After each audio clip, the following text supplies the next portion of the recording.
தெரியும், கடந்த சுமார் 11 வருடங்களுக்கு முன்னர் ஒரு அனல்மின் நிலையம், நிலக்கரி அனல்மின் நிலையம் நமது இந்த பொது பிரதேச சேலத்திற்கு உட்பட்ட இந்த பிரதேசத்தில் குறிப்பாக சாங்கூரில் அமையது. அந்த வேளையிலே நிலக்கரி தொடர்பான பல்வேறு தரப்பட்ட விடயங்கள் பேசப்பட்டிருந்த வேளையிலே, நிலக்கரி தொடர்பான பல்வேறு தரப்பட்ட ஊழல்கள் பேசப்பட்டிருந்த வேளையிலே, அதுபோன்று சுற்றுச்சூழல் சம்பந்தப்பட்ட பல்வேறு தரப்பட்ட சிக்கல்கள், மக்களது காணிகள் தொடர்பான பல்வேறு தரப்பட்ட சிக்கல்கள், அதுபோன்று மக்களது வாழ்வாதாரம் பாதிக்கப்படக்கூடிய பல்வேறு தரப்பட்ட சவால்கள் ஏற்பட்டிருந்த இந்த வேளையிலே நாங்கள் அனைவரும் இனமத பேதம் இல்லாமல் ஒரு சமூகமாக நாங்கள் ஒன்றுபட்டு அந்த செயற்திட்டத்துக்கு எதிராக நாங்கள் ஒன்றாக பயணித்ததன் விளைவாக அந்த நிலக்கரி அனல்மின் நிலைய திட்டம் கைவிடப்பட்டது. நினைக்கின்றேன், அன்று அந்த நிலக்கரி அனல்மின் நிலையம் சமூரில் அமைய பெற்றிருக்குமாயின் நாங்கள் பல்வேறு தரப்பட்ட சுற்றுலாற்றுவர்களுக்கு நாங்கள் முகம் கொடுக்க வேண்டும்.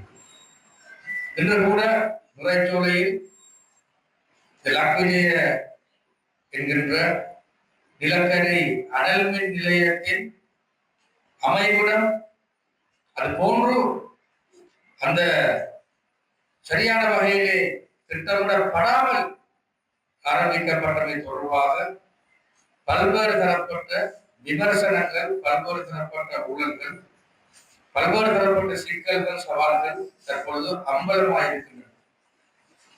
ஆகவே அவ்வாறு ஒரு நிலைமை தொடர்பாக பேசப்பட்டிருந்த அந்த காலப்பகுதியிலே திருகோணமலையை சார்ந்த எங்களுக்கு ஒரு பாரிய ஒரு சவால், ஒரு பாரிய ஒரு விடயமாக காணப்பட்டதுதான் இங்கு வரையிருந்தான நிலக்கரி அனல்மின் நிலையம். ஆகவே அதனை நாங்கள் வெற்றிகரமாக நாங்கள் கவிழ்த்து தற்பொழுது சுற்றுச்சூழலுக்கு உகந்த வகையிலே சூரிய சக்தியினை பாவித்து மின் உற்பத்தியை செய்யக்கூடிய அனல்மின் நிலையமாக நாங்கள் மாற்றியது. அது ஒன்று. ஒரு புறத்தில் நமது வாழ்வாதாரம், இன்னொரு புறத்தில் நமது சுற்றுச்சூழல், இன்னொரு புறத்தில் பல்வேறு தரப்பட்ட ஊழல்கள் இங்கு தவிர்க்கப்பட்டிருக்கின்றது. நாங்கள் அந்த மக்களுடன் இன்றைய தினம் வேறொரு விடயத்திற்காக நாங்கள் கலந்துரையாடி அரசாங்கத்தின் சார்பில் வழங்கியிருக்கின்ற இந்த உதவித்தொகையினை நாங்கள் வழங்க சந்தர்ப்பம் பெற்றிருப்பது ஒரு மிகவும் ஒரு முக்கியமான விடயமாக தான் நான் சொல்கிறேன். ஆக இந்த உங்களுக்கு இன்றைய தினம்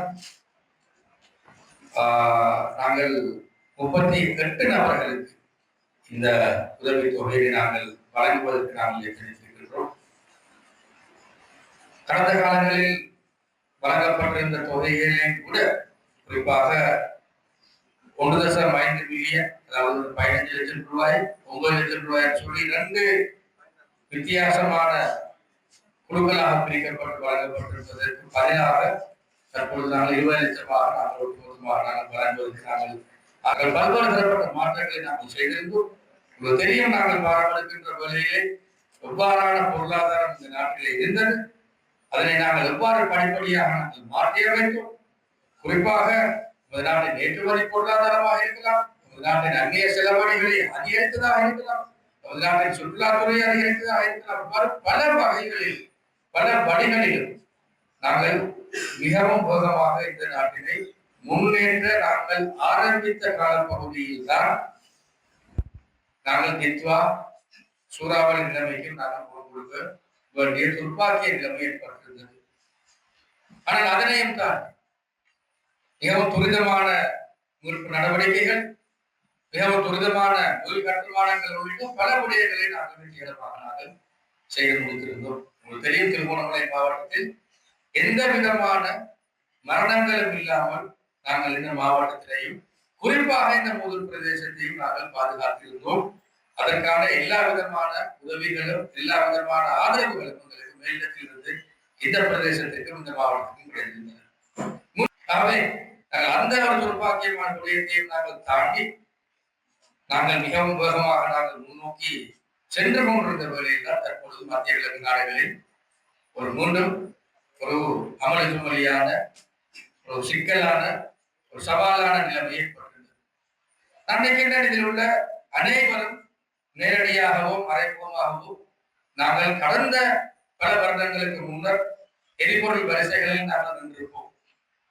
நாங்கள் எரிவாயு வரிசைகளில் நாங்கள் நின்றிருப்போம். மருந்தில்லாமல் நாங்கள் தவித்திருப்போம். பல மணி நேர மின்வெட்டுகளுக்கு நாங்கள் முகம் கொடுத்திருப்போம். ஆனால் அதன் பின்னணியும் தற்பொழுது மத்திய கிழக்கு நாடுகளில் ஏற்பட்டிருக்கின்ற பிரச்சனைகளின் பின்னணிக்கு இடையே பாரிய வேறுபாடுகள் காணப்படுகின்றன. கடந்த காலங்களில் உலக சந்தையில் எரிபொருள் பரவலாக அனைவராலும் பெற்றுக் கொள்ளக்கூடிய நிலைமை இருந்தாலும் துர்ப்பாக்கிய வசமாக இளைஞர்களுக்கு அதனை பெற்றுக் கொள்ளக்கூடிய அளவில் அந்நிய செலாவணி கையில் இருக்கவில்லை. அதான் சவாலான சிக்கல் நிறைந்த முடியும். ஆனால் தற்போதைய நிலைமையை பொறுத்தவரையிலே உலக சந்தையிலே சிக்கல்கள் இருந்தாலும் எங்களிடம் போதிய அளவு அந்நிய செலாவணி, போதிய அளவு பணம் இருக்கின்றது. இவற்றை கொள்வனவு செய்வதற்கு ஆகவே பல சவால்களுக்கு மத்தியிலும் நாங்கள் எந்த விதமான பின்பற்றுகளும் இல்லாமல் சில இடங்களிலே, அதாவது பராமரிப்பின் பொருட்டு சில நிமிடங்கள் பின்பற்றுகள் மேற்கொள்ளப்பட முடியும். அது வளமையாக ஒரு கிழமை ஒரு மாதம் நடைபெறுகின்ற முடியும். ஆனால் எந்த விதமான திட்டமிட்ட மின்வெட்டுகளும் இல்லாமல், எந்த விதமான எரிபொருள் பிரச்சனைகளும் இல்லாமல் நாங்கள் தொடர்ச்சியாக மக்களுக்கு நாங்கள் இந்த அனைத்து விதமான சேவைகளை நாங்கள் வழங்கி வருகின்றோம். எரிவாயுவாக இருக்கலாம், எரிபொருளாக இருக்கலாம், மின்சாரமாக இருக்கலாம், ஏனைய அத்தியாவசிய சேவைகளாக இருக்கலாம். இந்த அனைத்தையும் நாங்கள் சரியான முறையில் நாங்கள் வழங்கி வருகிறோம். ஆகவே இந்த சவால் மிகுந்த ஒரு காலப்பகுதி, இந்த சவால் மிகுந்த காலப்பகுதியில் கூட எமது நோக்கமாக இருப்பது நாங்கள் எந்த வகையிலும் நமது அபிவிருத்தி திட்டங்களை நாங்கள் இடைநிறுத்தக் கூடாது. ஆகவே இதன் அடிப்படையில் நாங்கள் மிகவும் வேகமாகவும் துரிதமாகவும் எமது அபிவிருத்தி பணிகளை நாங்கள் முன்னோக்கி நாங்கள் எடுத்துச் செல்கின்றோம். நான் நம்புகின்றேன் பல்வேறு தரப்பட்ட சொர்ணநாத்தியருக்கு முகம் கொடுத்த எமது மக்களுக்கு இன்று இந்த அரசாங்கத்தினால் வழங்கி வைக்கப்படுகின்ற இந்த உதவித்தொகை, இந்த வீட்டு திட்டத்திற்கான இந்த ஒதுக்கீடு உங்களது வாழ்க்கையினை அடுத்த படிக்கு எடுத்துச் செல்வதற்கான ஒரு உந்து சக்தியாக இருக்கும் என்கின்ற அந்த நம்பிக்கை எனக்கு இருக்கின்றது.